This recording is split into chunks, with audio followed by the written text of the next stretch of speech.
Olá a todas e todos. Eu sou Pedro Augusto e esse é o Cidadão Cidade, o canal de cidadania e crítica.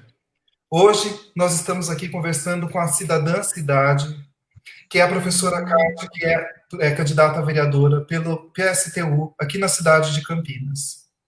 Eu gostaria de dizer que é com muita satisfação que estamos recebendo uma professora. Estamos em um período de pós-verdade, ou seja, mentiras repetidas muitas vezes, que de tão repetidas para algumas pessoas passam a ser verdades. Então, mais do que nunca, é necessário falar sobre representatividade política, sobre a possibilidade de uma política inclusiva. Recentemente passamos por um caso absurdo em que uma mulher é estuprada e aparece essa coisa horrorosa que é culpabilizar a mulher por ter sido estuprada. Então, que temos uma sociedade machista, que vivemos um país onde existe um machismo que é estrutural, isso é uma realidade. Como que é possível a gente poder pensar numa sociedade mais justa, uma sociedade mais humana, uma sociedade em que o machismo seja superado?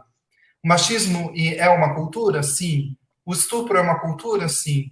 E toda cultura tem um começo, tem um meio, e, portanto, ela pode ter um fim. E só existe uma maneira da gente pensar uma cultura da coexistência, uma cultura do respeito, que é a política.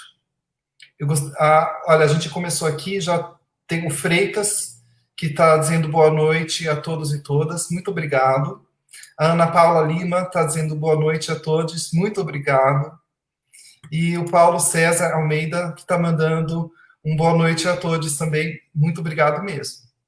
Gostaria de dizer que o Cidadão Cidade, embora seja um canal alternativo de comunicação, ele não é independente. Ele é muito dependente de pessoas como as que estão aqui hoje acompanhando, as pessoas que generosamente concedem o seu tempo, que afinal de contas é a coisa mais importante que temos. E é isso que a professora Kátia está aqui hoje nos concedendo, o seu tempo.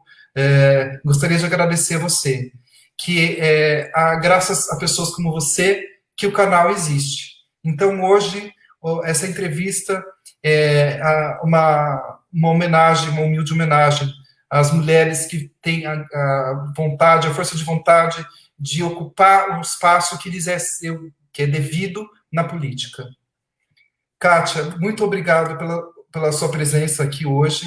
Gostaria de pedir para você se apresentar para o nosso público e dizer que esse programa é um programa muito especial para mim. Muito obrigado. Boa noite, Pedro. Primeiro, eu queria agradecer a esse espaço, as pessoas que estão acompanhando, né, essa entrevista, e dizer primeiro que para a gente também é muito importante a gente ter espaços como o que você está abrindo para nós, né? Nós vamos aí ao longo dessa entrevista falar um pouquinho do cenário eleitoral e para nós do PSTU é um espaço, assim, a nossa visão que é um espaço extremamente antidemocrático, onde a gente, né, tem pouquíssimo espaço aí nos meios de comunicação para poder divulgar para as pessoas as nossas ideias, a forma que a gente pensa. Então, ter iniciativas como a sua, para a gente é muito importante, e você abrir esse espaço para a gente também foi bastante importante, então eu queria começar agradecendo bastante. E para me apresentar, assim, bom, eu sou a Kátia, sou professora, né, trabalho na rede pública estadual, dou aula em Campinas, na região do Campo Belo, trabalho na escola do Campo Belo, lá no Jardim Marisa, desde 2015, né? Eu não sou de Campinas, eu vim de São Paulo, né? Eu nasci em São Paulo, morei lá até os 18 anos de idade, saí de São Paulo para fazer universidade, fui estudar em São Carlos.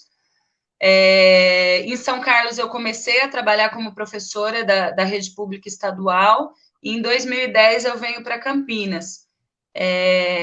Sou militante do PSTU desde 2007, né? E para mim foi assim uma decisão muito importante que eu tomei na minha vida, a partir do momento que eu comecei a me identificar com as pautas da esquerda, com toda uma experiência que eu tive de ativismo dentro do movimento estudantil. Para mim foi bastante importante tomar a decisão de me organizar num partido político e poder ter a minha prática no cotidiano de organização das lutas, né? Passamos nós por diversas lutas, tanto do setor da educação, as lutas das mulheres, né? Eu participo do movimento Mulheres em Luta, então acho que foi um acúmulo de experiências e para mim é muito importante hoje, e tenho bastante orgulho, na verdade, de ter uma candidatura que possa ser o porta-voz do programa do a gente tem de mais importante que a gente quer divulgar e poder conversar com as pessoas.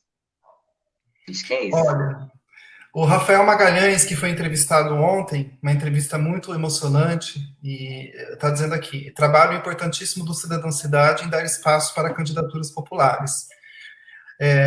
Eu não sei quem que dá espaço para quem, eu acho até que é o contrário, na verdade, sabe? Eu acho que vocês é que me dão espaço, porque graças à presença de pessoas como o Rafael, como a sua presença hoje aqui, o espaço, eu ganho em experiência, ganho em aprendizado aqui.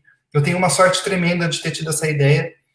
Superei problemas de comunicação e timidez que eu tenho, sabe? Porque eu achei que mais importante do que me fechar ali na minha concha era trazer um canal para as pessoas aqui. Então, um dos mantras aqui é que o nosso espaço é a possibilidade de pensar os nossos papéis enquanto cidadãos, cidadãs na sociedade. O Francisco Napolitano está dizendo aqui, olha, estou com a professora Kátia, 16 mil, as Cláudia, 16, por uma alternativa socialista, fora Bolsonaro e Mourão já. Nós não temos um presidente da República, não temos. Uma pessoa que é capaz de abrir a boca e a cada 3 coisas que ele fala, 5 erradas saem. Então, assim, é um período de neofascismo e um período, inclusive, em que de fake news, de mentiras que, como a gente estava comentei, aquelas coisas de ter uma mentira que de tantas vezes ser repetida, ela acaba se tornando, na cabeça de algumas pessoas, uma verdade. Então, eu gostaria de iniciar a nossa conversa já partindo daí. Como que você lida com os ataques que, infelizmente, a esquerda vem sido alvo? E, inclusive, ataques machistas. Como que você lida com isso?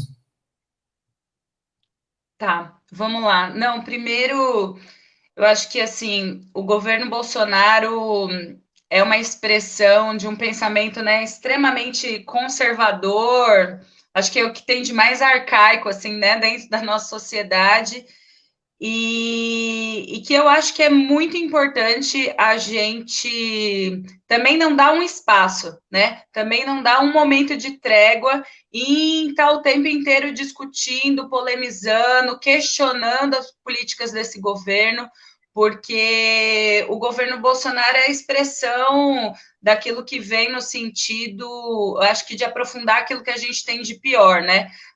Aprofundar uma situação de a gente precisa ser muito firme no sentido de se contrapor a tudo aquilo que o Bolsonaro representa, né? E o Bolsonaro representa muita coisa, né? Vou falar só de um exemplo, acho que tem uma repercussão muito grande em torno da educação e como é que eu vejo isso como professora, né? O Bolsonaro, ele trouxe todo um debate que teve uma repercussão grande, assim, para quem trabalha na área da educação, no sentido de combater todo tipo de possibilidades de discussão que eu acho que a escola é uma ferramenta bastante importante para a gente discutir, por exemplo, a condição das mulheres nessa sociedade, né, da comunidade LGBT, para a gente poder aprofundar um debate no sentido de combater as opressões do machismo, da LGBTfobia. Eu acho que a escola é todo um para a gente explorar esse tipo de debate, para a gente trazer uma posição crítica para os estudantes, para a gente começar a ter uma postura não só crítica, mas uma postura de combate mesmo, né? E o discurso do Bolsonaro, ele veio na contramão, né? O discurso do Bolsonaro veio no sentido de discutir que a educação não pode ser o espaço, a escola não pode ser o espaço, por exemplo, para a gente discutir orientação sexual, para a gente discutir gênero, né? Ele trouxe todo um debate de uma fantasia, você falou um pouco atrás aí do termo das fake news, uma fantasia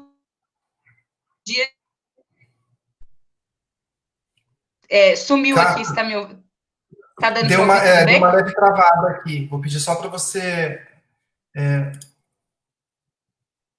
Oi?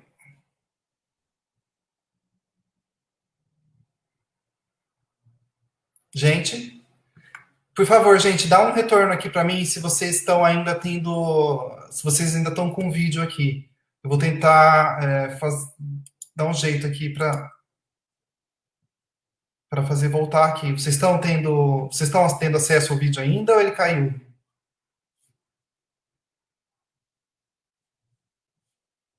Sim, travou mesmo.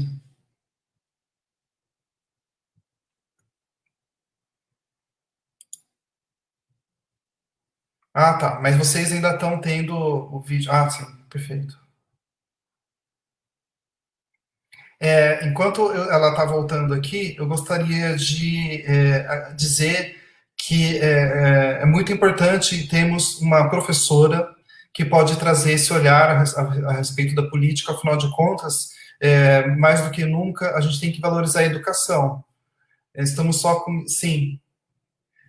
Então, enquanto ela vai tentando voltar aqui, eu gostaria de destacar aqui a importância de termos uma professora falando aqui. Afinal de contas, estamos em um período em que as professoras e os professores eles estão sofrendo ataque constante. Então, essas pessoas que deveriam ser as mais valorizadas da sociedade, infelizmente, estão sendo alvos de ataque.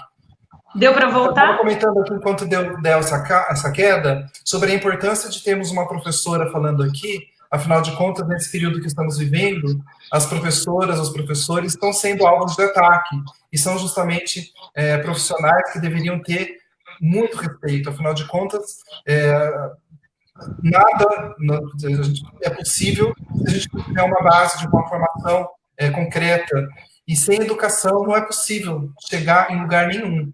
Então, só gostaria de destacar isso, enquanto você deu essa leve queda aqui, tá?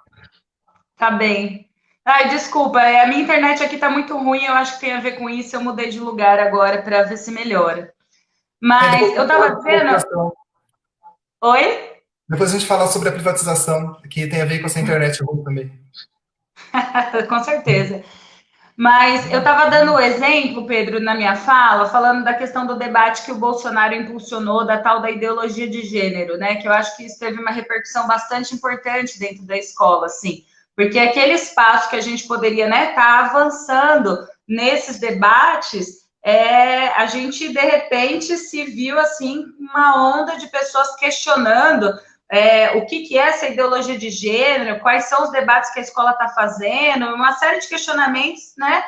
E então eu usei isso como um exemplo. Né? Eu acho que a política do Bolsonaro ela influencia muito o nosso cotidiano, né? Eu comentei um pouco sobre isso para falar como é que foi essa influência dentro da escola. E nesse sentido que eu falo, nós temos que ser muito seguros daquilo que a gente defende, né? E a gente se contrapor a todo tempo a esse tipo de política. Então, acho que nós temos que, nesse momento, reforçar, não? A escola, sim, é um espaço onde nós temos que discutir as questões de gênero, onde a gente tem, sim, que avançar na discussão do problema do machismo, da LGBTfobia nessa sociedade e avançar, é isso, né? Nós temos que nos enfrentar com a política do Bolsonaro no sentido de dar uma resposta pela positiva da nossa organização e dizer que é isso. Bolsonaro não vai falar o que ele quer e tentar aplicar a política que ele quer sem ter resistência, sem ter auto-organização, sem a gente se colocar de frente, né, contra o seu governo e contra as suas políticas. Gostaria aqui de destacar que o Paulo César Almeida está dizendo aqui: sou trabalhador Correios e apoio a professora Kátia. eu dei um pequeno spoiler aqui do que eu ia falar com você, e parece que as coisas se encaixam assim, né, para que a gente fale mesmo. A gente tem, infelizmente, um processo de privatização que já vem desde os governos do PSDB, do Fernando Henrique. Inclusive, fica aqui a dica, né, tem o livro O Príncipe da Privataria, que é um livro excelente, que fala sobre o processo corrupto de privatização que aconteceu no país. E o outro livro que chama A Privataria Tucana. Não são livros recentes, são até livros já tem algum certo tempo, mas continuam muito atuais. Então, a gente vê, por exemplo, essa qualidade de internet que a gente tem, que era para ser muito melhor, era para a gente ter um acesso a um serviço de qualidade. E essa pandemia jogou na cara da gente como os acessos, em geral, dos serviços públicos são deficitários. Seja o acesso a uma comunicação com uma internet de qualidade, saúde de qualidade, educação,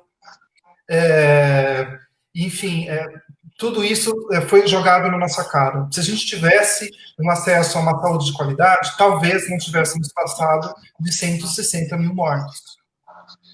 Então, a crítica que eu já ouvi de algumas pessoas que são favoráveis à privatização é que elas dizem que o Estado ele não tem que se meter em um aventurismo de querer dar uma de empresas, né? Que tem que deixar nas mãos de pessoas que são capacitadas para isso. E eu acho interessante essa capacitação, porque eu gostaria de saber qual que é a capacitação da Vale, né? Que tipo de capacitação que acontece, porque não existe mais nem Vale do Rio Doce, porque o Rio Doce já não existe mais. Então, você tem... que tipo de capacitação é essa, que para mim é muito estranho? Então, eu gostaria de perguntar para você quais são os riscos da privatização, além dos que a gente já pode ver, inclusive ao vivo e a cores aqui, né? Porque numa live como essa cai assim, constantemente. Não é a primeira vez que aconteceu isso. Então, quais são os riscos dessa privatização? Inclusive, pensando aqui nos Correios, que o Paulo César está aqui representando. Antes de você responder, o Márcio está dizendo aqui, ó. Sou petroleiro e tenho muito orgulho em votar em uma lutadora como a Cátia. Bom, vamos lá. Então, o tema da privatização, né? Eu acho que tem dois companheiros aí que deixaram mensagens, o Paulo dos Correios e o Márcio da Petrobras, que eu acho que são dois grandes exemplos que a gente poderia, né, iniciar essa conversa, assim, porque nós estamos falando de serviços que são essenciais para a sociedade, né?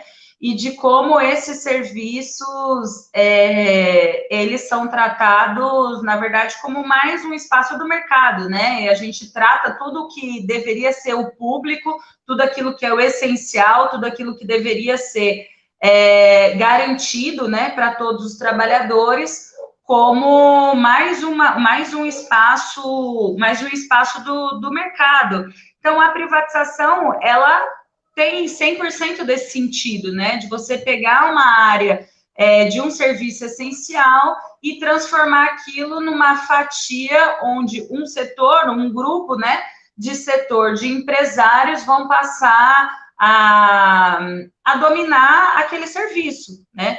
E isso tem consequência para o nosso dia a dia, né? Isso tem consequência no nosso cotidiano. Então, a Petrobras mesmo, alguns anos atrás, nós discutíamos o processo, por exemplo, do leilão do pré-sal, né? E até estava discutindo hoje com algumas pessoas, né? Nós estamos falando de um período tão difícil como o período da pandemia, onde as pessoas, né, têm muito um debate. Nós precisávamos ter hoje um serviço de saúde que desse conta de atender o conjunto da população, e num período como esse que nós estamos vivenciando, né, fica tão marcado a importância que existe de um serviço público como o do SUS, né,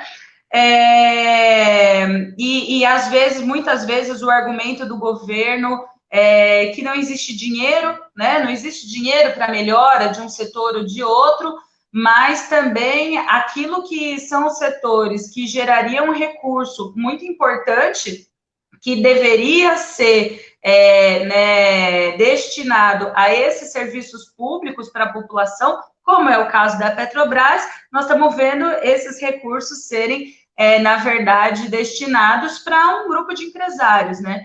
Esse ano, eu acompanhei algumas vezes o Paulo, que é trabalhador dos Correios, na greve que eles tiveram esse ano, né? E eles fizeram uma greve muito importante, onde eles se organizaram e eles tinham um debate que tinha a ver com o ataque direto que o governo estava fazendo, né? Com retirada de direitos aos trabalhadores, mas também eles trazem um debate muito importante sobre o processo de privatização dos Correios, né? Então, eu acho que são alguns exemplos, né, que a gente tem na nossa realidade.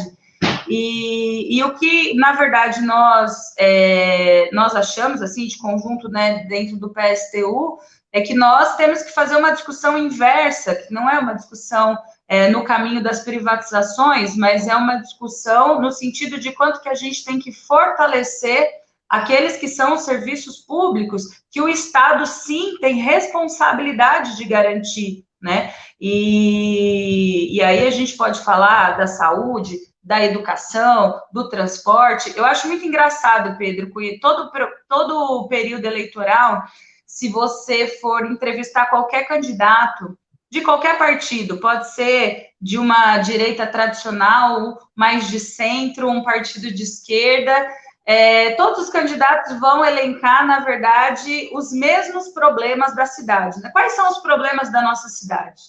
Quais são os problemas que sente o conjunto dos trabalhadores, né? E todos eles vão falar da necessidade da gente priorizar a saúde, a educação, o transporte e a moradia. Agora, quando a gente vai ver na prática quais são os projetos que estão sendo encaminhados e o que cada político está encaminhando em cada um desses temas, aí a gente vê que a política vai na contramão disso. Então, Campinas, por exemplo, todos os candidatos discutem dentro da área de educação que um dos grandes problemas da educação na nossa cidade é que a gente tem um número enorme de milhares de crianças que não têm vaga nas creches, por exemplo, né? Agora, qual que é a política que a gente viu no último período? Desde a política das naves-mães, que você tem um setor privado na administração, até a última política do Jonas Donizete, que é de comprar vagas em escolas privadas, né? Nós poderíamos estar falando sobre o Hospital Ouro Verde também, que a gente também teve aí uma administração jogada para a iniciativa privada e depois explode o grande, né, escândalo de corrupção do hospital e tudo mais. Tudo isso são verbas públicas, dinheiro nosso, né, que nós tínhamos que estar discutindo aqui a forma de melhorar a assistência do serviço público, nós tínhamos que estar discutindo os setores que precisam de mais investimento, nós tínhamos que discutir os concursos públicos, né? E eu acho que nesse sentido é que eu quis dizer que a gente vai na contramão do discurso da privatização. Acho que a responsabilidade, você falou muito do argumento de algumas pessoas, né, que falam, o Estado não tem que ter responsabilidade sobre uma empresa. O Estado tem que ter responsabilidade sobre o quê? Eu pergunto. Né? O Estado, na minha opinião, ele tem que ter a responsabilidade sobre aquilo que é essencial para a vida de toda a população, né? E isso significa garantir os serviços públicos da melhor forma e com a melhor qualidade, né? Então, nesse sentido, eu acho que sim, é tarefa do Estado, é responsabilidade do Estado, e nós temos que inclusive, cobrar e ter iniciativas que vão nesse sentido. Enquanto vereadora, o que você sonha para a cidade de Campinas? Quais são os seus projetos, assim? Como que você imagina que seria uma cidade mais humana? Para mim, você pergunta assim, o que eu sonho de uma cidade é aquilo onde a gente possa viver de uma maneira mais plena possível, né? Desenvolver a nossa humanidade. Isso significa a gente ter condições de vida, de uma vida digna, né? Então, a gente ter condição que vai desde o início, desde o acesso aos serviços de saúde, de educação, que a gente tenha acesso aos espaços de cultura, que a gente possa desenvolver a nossa humanidade, eu acho que eu diria isso, né? Que eu não tenha preocupação por ser mulher de andar nas ruas da cidade, né? Que a comunidade LGBT não tenha medo de sair pelas ruas da cidade, né? Que a população das periferias não tenha medo quando passa um carro da polícia, pela maneira que eles vão ser atacados ou serem reprimidos. E, na minha opinião, Pedro, isso só é possível, esse ideal que a gente fala, né, do que seria o nosso sonho de cidade, de existência, uma sociedade onde não existam as divisões sociais que estão colocadas na nossa realidade hoje, né? Então, uma sociedade onde as pessoas tenham a possibilidade de serem de uma forma completa, de uma forma plena, na minha opinião, só é possível numa sociedade que não esteja dividida em classes sociais, que a forma que essa estrutura dessa sociedade capitalista nos impõe hoje.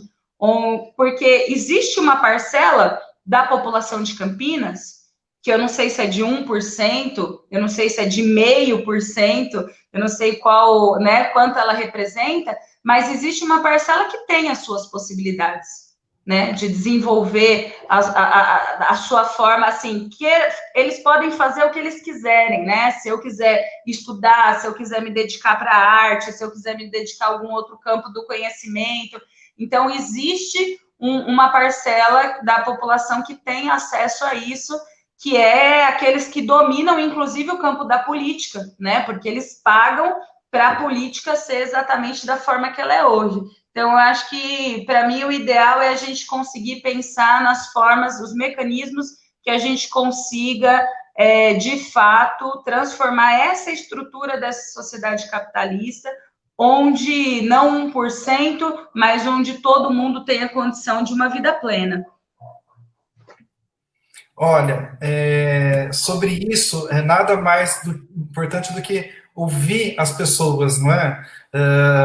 Você, como professora, sabe que muitas vezes, se as professoras, se os professores fossem ouvidos nas escolas, assim, sobre como você acha que deveria ser uma escola melhor, né? Muitas vezes as decisões são tomadas de forma arbitrária, até, eu diria que até aleatória, e que não ouvindo as pessoas que de fato deveriam ser ouvidas. Nesse sentido aqui, tem uma pergunta muito importante do Márcio Cardoso. Olha, como os conselhos populares podem aumentar a participação popular nos destinos da cidade? Tá, eu vou começar falando um pouco da questão da escola, que eu acho que, assim, na minha opinião, aquilo que é essencial hoje para a gente pensar na realidade das escolas. Eu acho que uma coisa tem a ver com aquilo que é estrutural, né? As escolas precisam de estrutura para funcionar de forma ideal, né? Então, as escolas precisam de funcionários. Por exemplo, a escola onde eu trabalho, grande parte dos funcionários da escola, tanto aqueles responsáveis pela limpeza, pela merenda, eles são funcionários terceirizados. Isso é uma situação muito frágil na relação de trabalho. Às vezes, a gente passa um período grande sem ter, porque encerra aquele contrato de trabalho e aí a empresa vai renovar, às vezes com o mesmo funcionário, às vezes com outros, isso leva um tempo. Então, é muito comum a gente passar uma boa parte do ano com uma defasagem muito grande de funcionários, né? A mesma coisa acontece com os professores, né? Às vezes a gente fala assim, professor de escola pública, é tudo concursado, e na verdade nem é mais assim, né? Então a gente tem hoje uma parcela muito grande de professores que são os professores também contratados, né? E isso se torna um problema ainda maior para esses trabalhadores quando a gente vive um momento como esse de uma situação de pandemia. Então, por exemplo, a minha escola teve funcionários que eram terceirizados, que foram demitidos em plena pandemia. Nós tivemos funcionários que a primeira coisa que aconteceu foram ter a sua a sua cesta básica cortada, né? A gente tem professores contratados que no início do ano, né, quando se decretou aí o fechamento das escolas, ainda não estavam com aulas atribuídas. Esses professores não tiveram como ter as suas aulas atribuídas durante o ano, e eles passaram aí uma jornada sem trabalho, sem salário, né? Então, eu falo assim, a escola precisa de estrutura, precisa de funcionários concursados, precisa de materiais para trabalhar. Eu sou professora de educação física, né? Acho que a gente não tinha comentado sobre isso.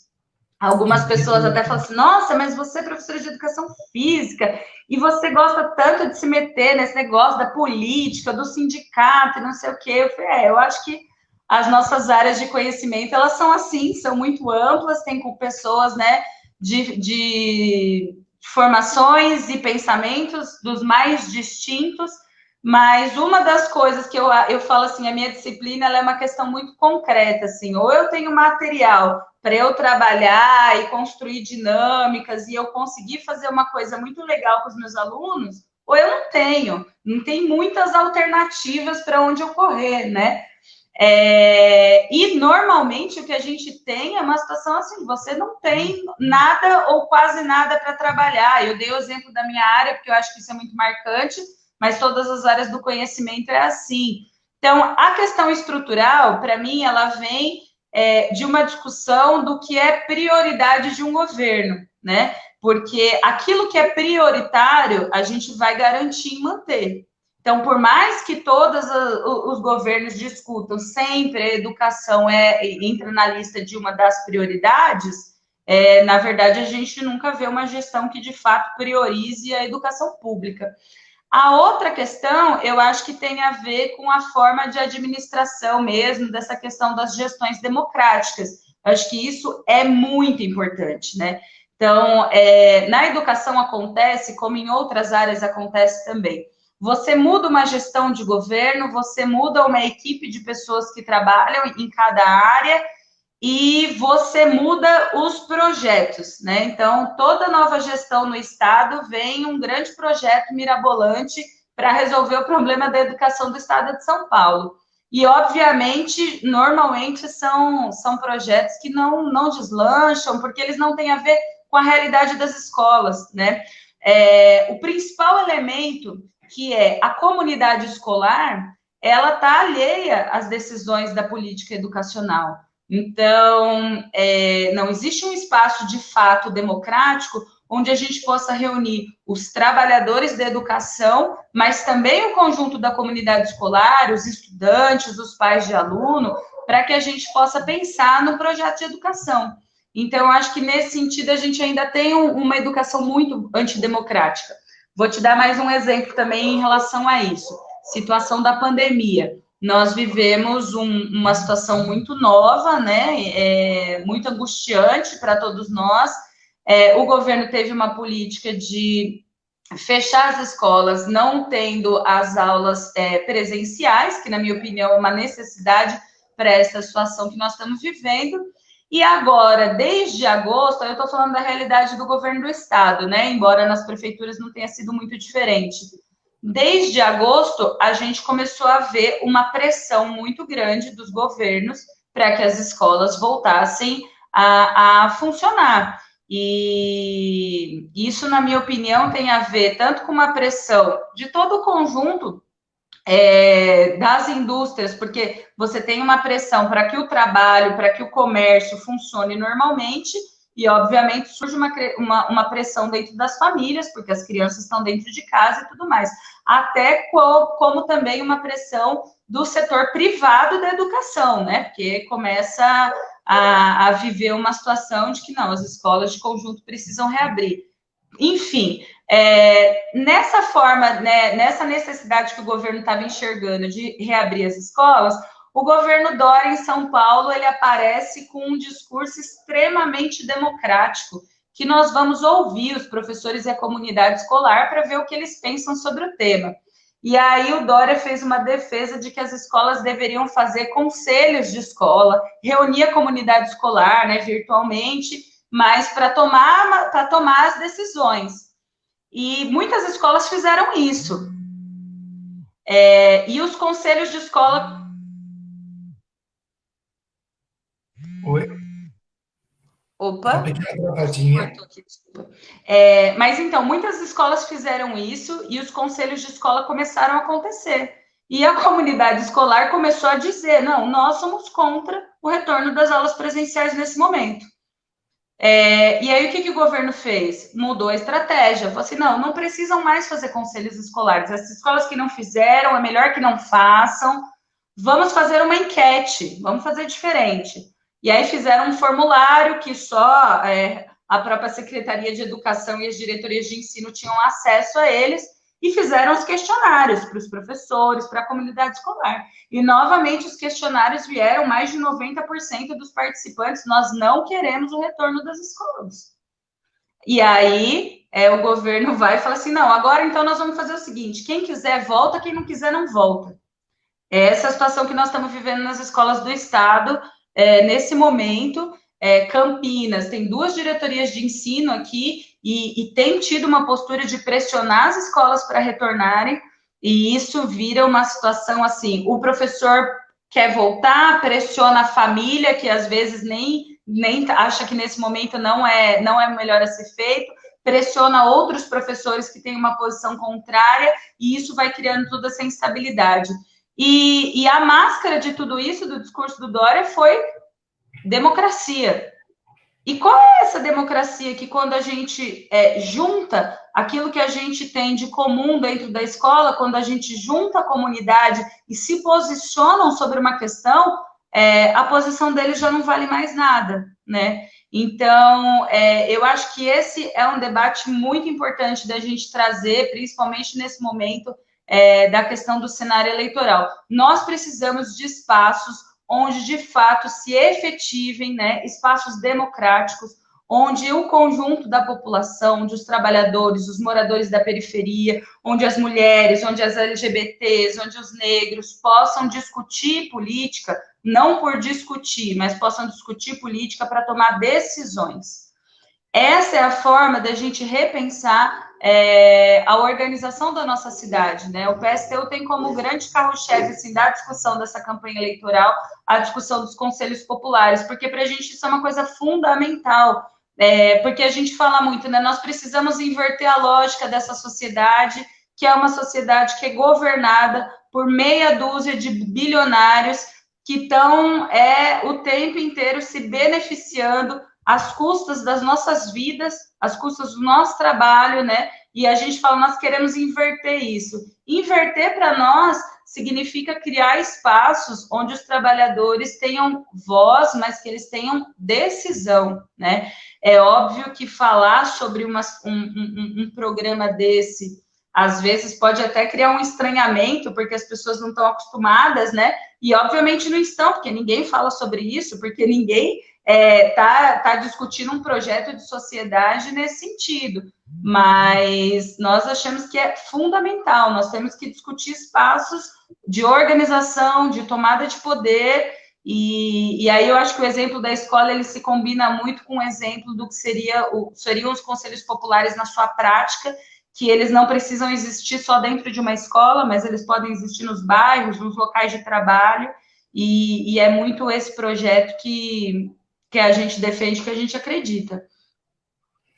Gostaria de destacar aqui a presença de uma professora, Bill Dias. Boa noite, Pedro Vieira. Boa noite, Kátia Sartori. Muito obrigado, mesmo pela sua presença. A Bill, que é uma pessoa que eu conheço há 20 anos e que é uma inspiração para mim, sabe? Ela é uma daquelas pessoas que eu tenho a possibilidade de ter como uma amiga irmã e que me inspiram a querer ser uma pessoa melhor, sabe? Então, gostaria. Que legal, deixa eu só te falar uma coisa, Pedro. Eu tive o privilégio de trabalhar com a Bill na mesma escola. Hoje nós não estamos mais trabalhando na mesma escola. E eu acho que a Bill é uma grande inspiração mesmo. Para os professores que têm a oportunidade de trabalhar junto com ela e para os estudantes que têm o privilégio também de poder trabalhar junto com ela. Então, fica aqui a nossa homenagem para você, Bill, que você continue sendo essa guerreira. A gente precisa de mais pessoas como você, fazendo da educação esse espaço de libertação.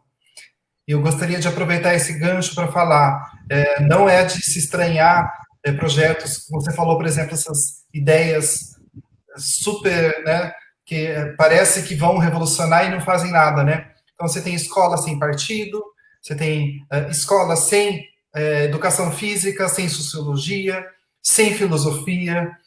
No caso, agora vai ter escola sem segurança, porque, no fundo, acredito que o ideal de alguns seria a escola sem escola mesmo, né? Aqui, olha, pessoas queridas e amadas, vocês. A Bia já está querendo me deixar emocionado aqui.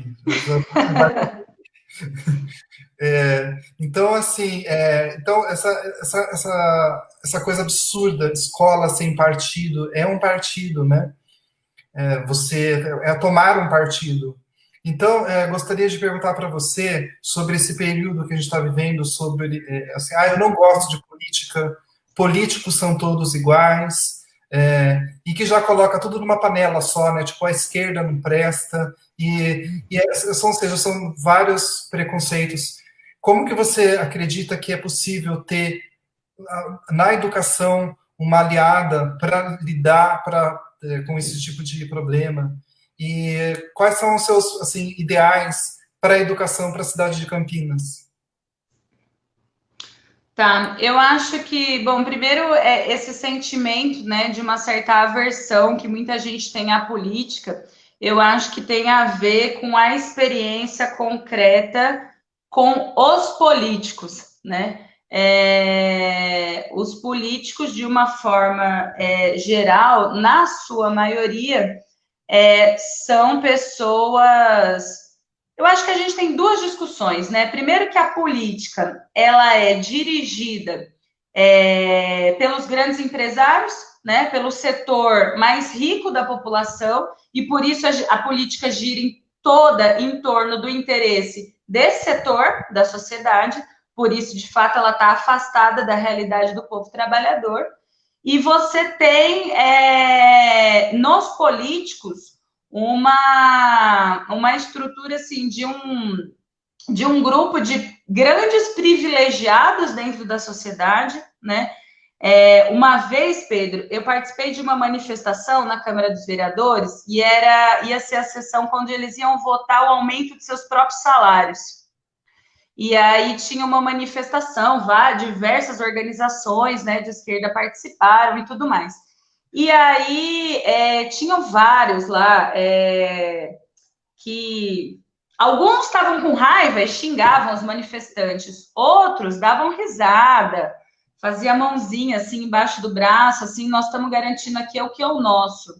Eu acho que isso é uma coisa muito presente na política, né? Eles são eleitos com um monte de discursos para convencer as pessoas de que eles vão fazer uma coisa para melhorar a vida das pessoas. Não existe nenhuma estrutura onde a gente possa cobrar que esses políticos, depois de eleitos, cumpram com os seus projetos de campanha, né? Nós nunca tivemos uma discussão aqui, por exemplo, por que os mandatos dos políticos não são revogáveis? Por que um político que foi lá no meu bairro fazer um monte de promessa, eu não posso depois organizar a população para falar, não está fazendo, tem que sair daí. E eu tenho que esperar 4 anos para isso, né? Como é que os políticos, eles mesmos, votam o aumento dos seus próprios salários? E depois eles votam leis para congelar o salário do trabalhador. Eles votam leis que vão dificultar a nossa aposentadoria, como foi recentemente com a reforma da Previdência, né? Mas eles garantem antes todos os seus privilégios. Então, eu acho que as pessoas olham para isso e falam assim, a política é uma coisa que não presta, que eu não quero, que eu não acredito. Isso eu acho que é uma coisa. Outra coisa, eu acho que a gente tentar, com muita discussão, tentar demonstrar para as pessoas que tudo em torno da nossa vida são decisões políticas, né? Desde a estrutura do lugar onde eu moro, desde a estrutura educacional, até uma situação como a da pandemia. Algumas pessoas falam assim, mas a pandemia foi uma coisa que aconteceu, não estava previsto, né? Não foi ninguém que foi lá. É verdade, foi um evento que aconteceu e está um pouco além das nossas possibilidades. Agora, a maneira dos governos darem resposta a esse problema, sim, isso poderia ser muito diferente, né? A maneira de vamos voltar a falar de Bolsonaro, né? Um cara que desde o começo ele banalizou o problema da pandemia, né? Nós não tivemos uma discussão no nosso país da necessidade de como o Estado poderia fazer para dar condição para que os trabalhadores pudessem fazer o isolamento social. E aí a gente tem os números exorbitantes que a gente está vendo, né? Que a gente infelizmente está vendo. E aí eu acho que nós temos que dizer, olha, essa situação não é igual para todos. Não estamos todos no mesmo barco, não estamos todos sofrendo da mesma forma as consequências, né? Porque o,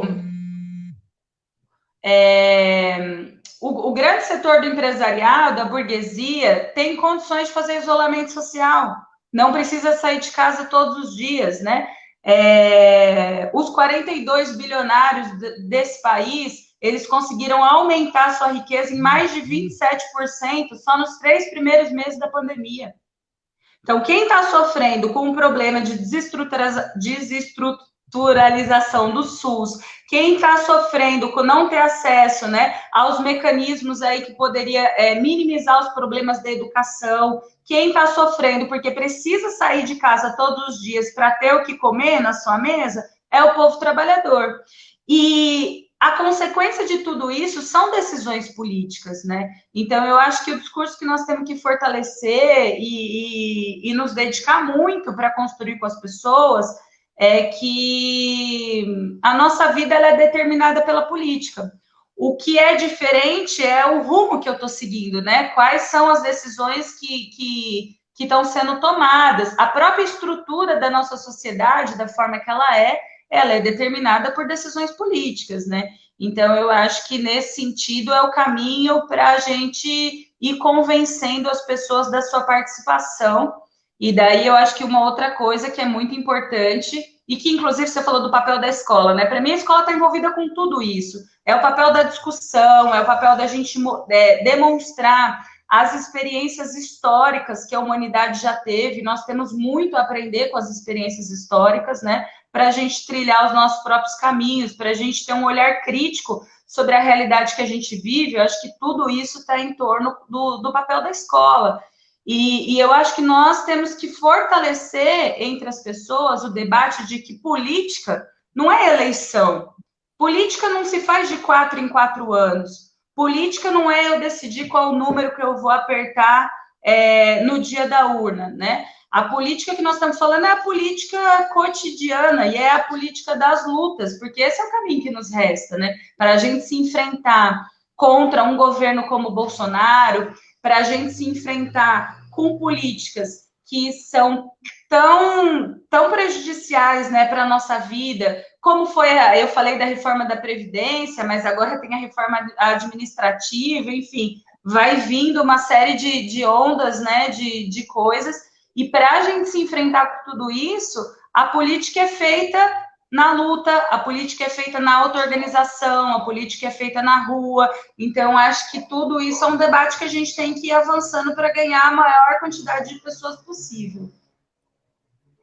Olha, a Bill, ela está dizendo aqui, nesse momento tem sido fundamental pensar em uma política de aproximação às massas, afinal a política foi construída para proporcionar um bem coletivo, porém, infelizmente, não é isso que tem acontecido.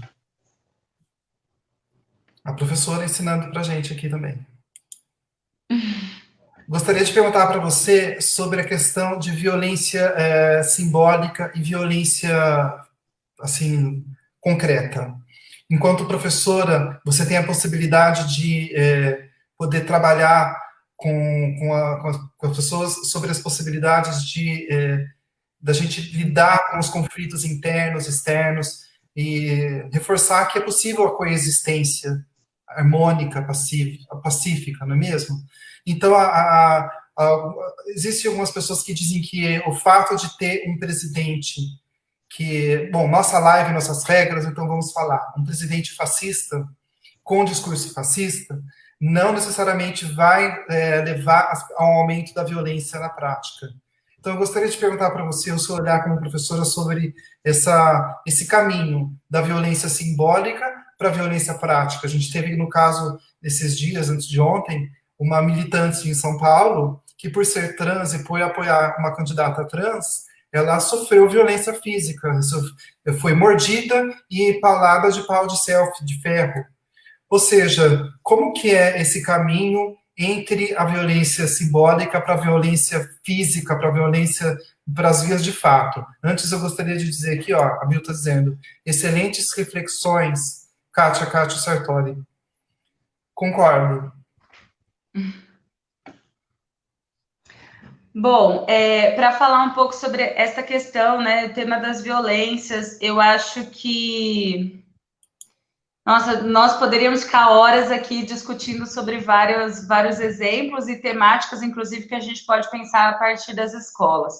Mas eu acho que, de fato, é isso, assim, a gente fala a violência quando ela é concreta, quando ela está, né, sendo alguma situação mais... Enfim, quando ela é concreta, e às vezes a gente talvez não dê tanta importância para outras formas em que essa violência está sendo expressa, né? E eu acho interessante, na escola a gente tem uma série de situações, às vezes a gente vê uma situação de muita agressividade, de muita raiva, né? E a gente olha muitas vezes por imediato para aquela situação, para aquela atitude, para aquela cena, né? Quando a gente para a gente discutir, eu acho que a maior parte dos professores tem, inclusive, um potencial muito importante e tem uma sensibilidade para isso, né? A gente vai discutir uma realidade de um aspecto mais amplo e vai falar assim, olha, aqueles jovens, aquelas crianças, vamos discutir a realidade de uma forma maior, né? A situação de moradia é uma situação de violência, a situação do desemprego é uma situação de violência. Muitas vezes a gente se depara dentro da escola com a situação da fome, ela é uma situação de violência, né? E tudo isso eu acho que são realidades que vão se combinando até a gente viver situações mais concretas. A gente discute muito isso quando faz o debate sobre a questão da violência contra a mulher, né? A gente, desde a forma que existe uma educação dentro de uma sociedade machista, que forma, né, que vai formando essa ideologia de diferenciação, de diferentes papéis sociais, de diferença no trabalho, de diferenças, de desigualdades nos mais diversos campos que a gente possa pensar a sociedade. São formas também violentas onde a gente vai formando a ideologia do machismo, que se concretiza na violência doméstica, que se concretiza no caso de estupro, enfim, uma série de questões. E depois a gente ainda tem, eu acho que como uma reflexão, a violência do próprio Estado, que legitima essas situações e que legitima essa sociedade, né? O que foi a situação absurda que a gente vivenciou aí pelas redes sociais do julgamento lá da Mariana Ferrer, né? Aquilo é uma expressão concreta da violência do Estado, onde você se utiliza da justiça burguesa para ser, no mínimo, ser conivente com uma situação de violência e com uma das mais bárbaras, que é a situação de estupro, né? Então,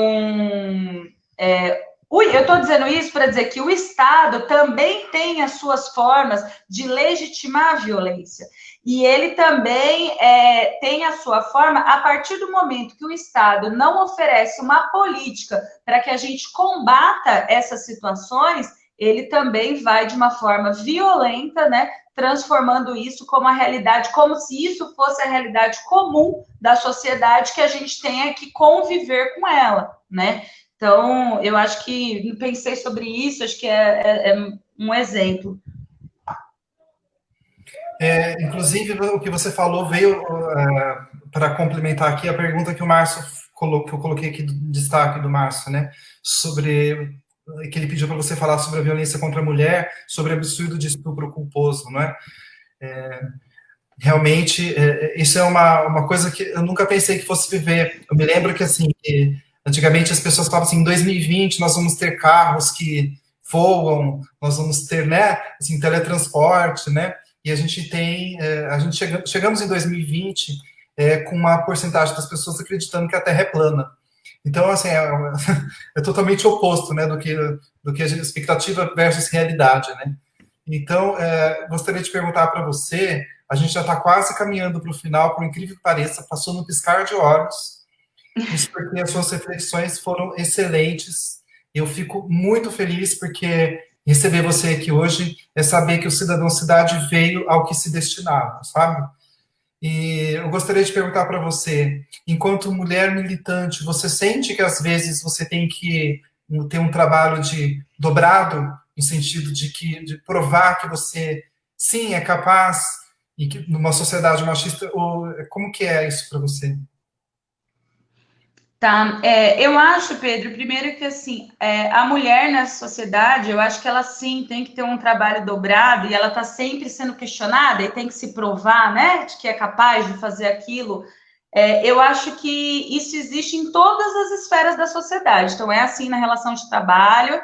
Então, por mais que uma categoria como professora, né, a maior parte das trabalhadoras são mulheres, mas essa realidade existe. Existe até no nosso sindicato, que eu sempre uso isso como exemplo para falar da questão da mulher. Assim, nós estamos numa categoria que quase que 90% da nossa categoria é de mulheres. Nós temos um sindicato organizado, na sua grande parte, por homens. E a gente que é mulher, militante, quer ir lá, quer atuar, quer intervir, são brigas constantes, às vezes simplesmente para você ter o seu direito de fala. Então, acho que isso acontece no transporte, isso acontece na rua, isso acontece também na política, nos espaços, nas organizações, também nas organizações de esquerda, infelizmente.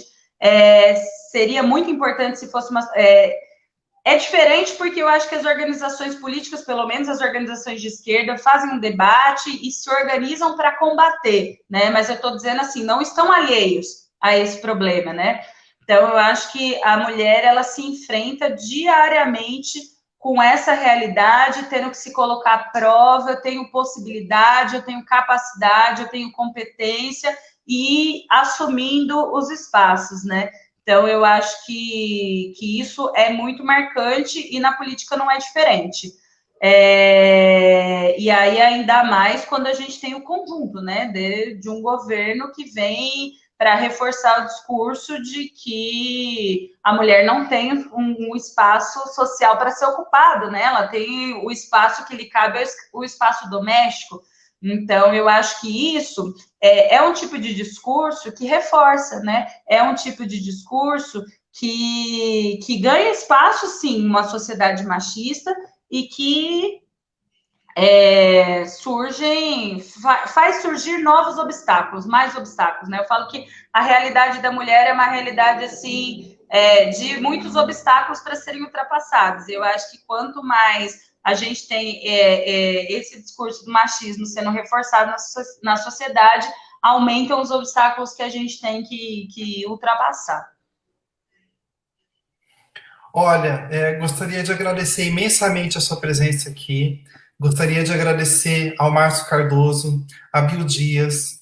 Gostaria de agradecer ao Paulo César Almeida, ao Rafael Magalhães, que esteve ontem com a gente presente também. Gostaria de agradecer aqui ao PSTU Campinas, que estava dando um apoio aqui, quando deu aquela travada aqui, que deu uma resposta rápida aqui para a gente. Gostaria de agradecer Ana Paula Lima, enfim, Freitas, Freitas, eu não sei falar o nome de Freitas, desculpa, Freitas. Qual que é o seu nome? Freitas, gostaria de agradecer a você pela sua presença e gostaria de agradecer a você por estar aqui hoje, sabe? Eu poderia, assim, dizer que quando receber você aqui é uma forma de verbalizar, de trazer para fora toda essa vontade, esse sonho de ter uma esperança de que é possível ter uma sociedade melhor, E é um tapa na cara de algumas pessoas que preferiam que nos ver sem voz. Então, gostaria de agradecer imensamente. E fica aqui um pré-convite para uma outra oportunidade, porque eu gostaria de debater. Eu tive uma indicação da Laura de falar com você sobre feminismo. Ela falou, ela é uma pessoa que tem muito a dizer sobre o feminismo, e eu quero fazer um programa sobre feminismo, e fica aqui um pré-convite para você, tá? Pedro, eu queria te agradecer imensamente por esse espaço, essa oportunidade para a gente, né, colocar aqui as nossas ideias. Agradecer também bastante a participação de todo mundo que está acompanhando. E só queria te falar assim no final que muitas pessoas questionam a gente que assim, vocês têm ideias assim, vocês são muito radicais, entendeu? E muitas pessoas que têm acordo com posições de esquerda, com a discussão do socialismo, de que a sociedade não está boa do jeito que está, mas vocês falam de uma proposta, assim, de uma revolução, de uma sociedade socialista, isso para agora não dá, né? E eu só queria colocar uma opinião, assim, que eu falo muito sobre isso, que eu falo assim, para mim, o que não dá é viver numa sociedade onde 180 mulheres são estupradas todos os dias. Isso não dá mais. Não dá mais para você ter uma comunidade inteira de LGBTs que tem medo de sair para as ruas. Não dá mais para a gente ver a comunidade negra sendo exterminada, inclusive pelo braço do Estado, né? Não dá, e o que é impossível é a gente continuar vendo o grau de miséria, de desemprego, de fome, e achar que isso é o que a gente conseguiu chegar de mais evoluído numa sociedade.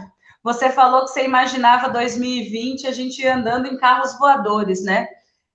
Tecnologia, nós temos muita, um desenvolvimento da ciência, assim, muito grande, que poderia estar sendo destinado para melhorar as nossas condições de vida, né? Um desenvolvimento da indústria. Agora, o que não tem é vontade política? Não, são interesses mesmo, né? O que a gente ainda mantém é uma sociedade dividida em classes, onde a gente vai governar para 1% dessa população. Então, eu acho que está na hora da gente dizer, e é isso que nós queremos com o espaço das eleições, falar assim, nós temos que discutir os projetos de sociedade, nós temos que abrir espaço para dizer para as pessoas por que o capitalismo não dá mais, e que existem outras possibilidades, e a gente tem capacidade, enquanto humanidade, de um projeto alternativo, de uma sociedade igualitária, mas isso, a gente precisa romper as estruturas, né? Então, acho que esse é o principal debate que a gente quer provocar nas pessoas a pensarem sobre essas questões. Se a possibilidade de mudança para algumas pessoas é considerada como radical, talvez mais radical seja manter as coisas erradas como estão. O preço que se paga é muito alto. Somente pessoas que passaram por abuso sabem disso, sabem como que é, como se marca para o resto da vida. E numa aula, que eu sou formado em Ciências Sociais na PUC, em uma aula, 5 mulheres levantaram a mão para contar que sofreram abusos, e algumas delas nunca tinham sequer falado isso em voz alta, porque preferiam fingir que nunca aconteceu. O tamanho é o trauma que isso pode trazer para as pessoas.